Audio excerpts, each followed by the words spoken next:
Hey guys, this is Matt from HowToMotorcycleRepair.com.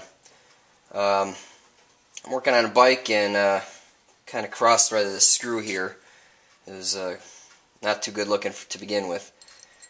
So I'm going to run a die over it. So this particular size is an M6 1.0. All I'm going to do is try to square it up.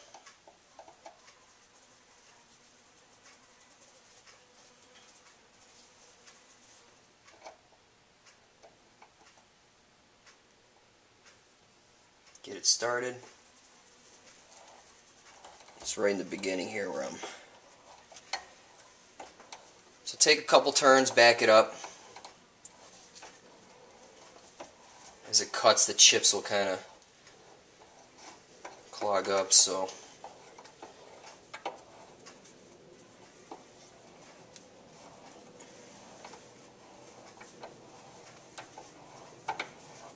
that's it. Got it. It was just a couple threads that really made it.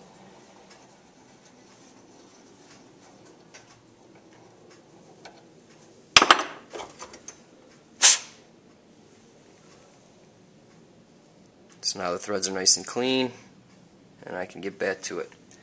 Alright, thanks for watching. HowToMotorcycleRepair.com.